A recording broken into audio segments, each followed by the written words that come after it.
Please share to the viewers that we spoke previously. Why do you think Dr. Umar Johnson is misunderstood by the Black community? Dr. Umar Johnson, Dr. Umar Ifatunde, Dr. Umar is misunderstood. In my opinion, one of the things that I take away from it, Dr. Umar turns a mirror on Black people. And when he turns the mirror on Black people, you get to see, not calling us ugly, but you get to see the ugly truth of our condition. And you also, and what's equally as offensive to a lot of us is, you don't see the white man beside us. You don't see the LGBT beside you. You don't see the feminist beside you. You don't see this and that beside. It's only you.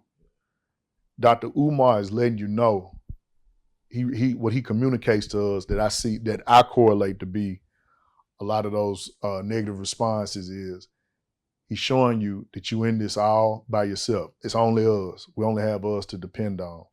And he's a masculine man, and he's very assertive because he's highly intelligent. We don't like that. And see, here's the thing about that.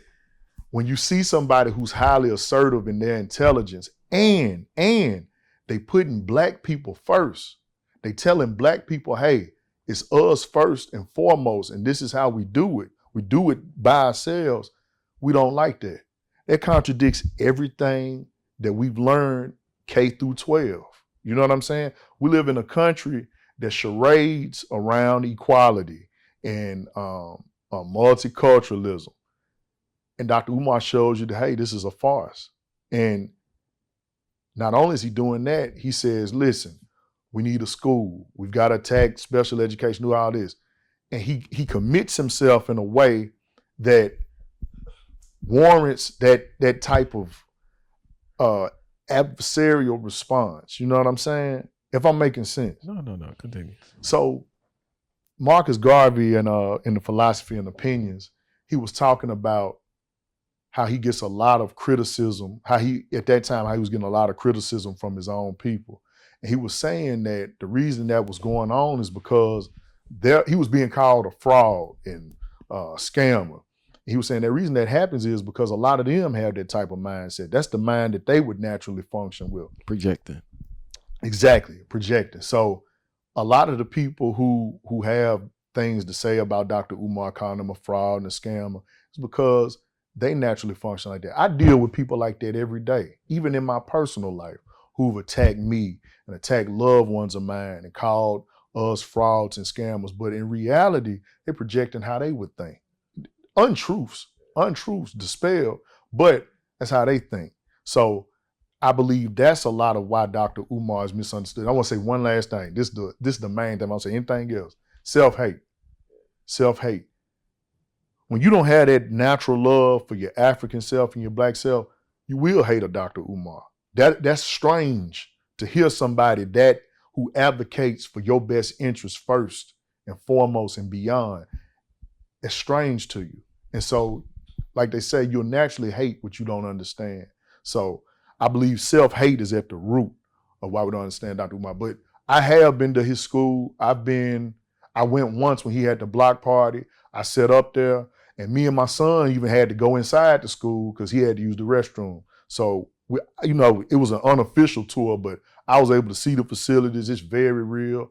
And all it takes is, a few clicks if you're really trying to see if it exists. The thing I don't understand is that I've spoken to Dr. Umar in private, right? Mm-hmm. In regards to the only issue I had in regards to his approach to it, mm-hmm. That's between me and him. Mm-hmm. But the whole vibe is that the thing I don't understand with the accusations against the man is that the school is there. Right. That's the thing I don't, you know what I'm saying? And like things take time, especially how he's doing it. That's the thing I don't understand is just like, bro, I have a project I've been working on for 6 years. Yeah. And I'm nowhere near done. Right. I guess if it was public now, like things take time and so many things come up. Right. Especially when you don't have the funding to finish it. Yeah. I mean, and that's another thing. And he talks about that. He's very unapologetic when he talks about it. But like when you don't have stuff going on, you're a person who's never taken on a project or taken on an endeavor, you won't understand that. And it will say your natural reaction is like, oh no, he lying. And then like what's the saying? Who wants to hear the truth when the lie is more entertaining? You know what I mean? You brought up a great point, and I bring this up. I speak to my Bridges about this in regards to. That's why the environment you're in is very discouraging. I'll say this: if you're a progressive person, you're around people who haven't really done much. Their time, their schedule for completion is totally unrealistic. Right. And they put so much pressure on you, start to criticize you, and start to discourage you because you didn't accomplish that thing in this moment. And we all know when you try something, it takes a very long time. We don't know. We just trying and we continue to work. We don't know when this thing is going to be finished. But they think that it's like, I have this idea, you know, yes, I have a date set for June. June has passed. I'm not done. I have a date for January next year. Right. It's not done. I'm still working on it, you know, but I think that's one of the biggest reasons. Yes, I think Umar could have did a better job in regards to certain transparencies and communication. But outside of that, I just think it's a grateful thing with the people, tell you the truth, you know, and they want to see the brother fail. Right. That's more than anything. You hit it, the grace thing. That we are number one in not extending grace to our people. We don't extend any type of grace where it counts. You know what I'm saying? Even like the black, you know, I'm sure you heard that conversation with black businesses. Well, now I don't go there because such and such. Well, I can't deal with black businesses because it's a long list of reasons why. You know what I'm saying? And it has to do with their grace. I got a nonprofit and I'm trying to develop an African-centered scholarship. That's been going on about 3 years.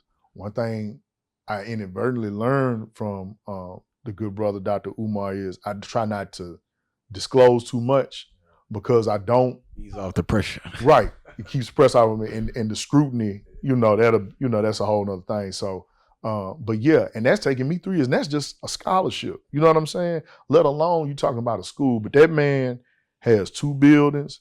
He's talked about he's recently finished the renovation and everything. That's something we should be excited about and championing right through here. It's I don't know. It is what it is, you know, and I can't fully blame my people because they are trained to have that mind frame. Right. But it is discouraging. But I wish your brother the best. I do too. And I look forward to when, you know, the thing is there. And I hope that when the thing is there, I don't know what people are going to say. You know, what's there to say now? I hope they support. Yeah. You know, but it only take a few of us. Yeah. As long as it only takes a few. You know, like I grew up in the church. They say, well, 1 or 2 are gathered in my name.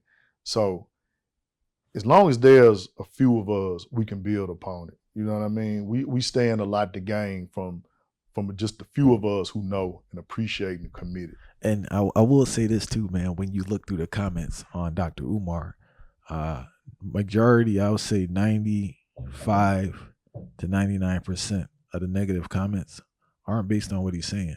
It's about the school, bro. Yeah. And maybe you got maybe you have more insight.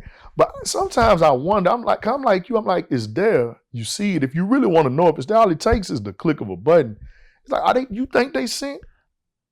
I just think, no disrespect to the people that are watching. A lot of them, I don't think like they're the brightest people. No disrespect.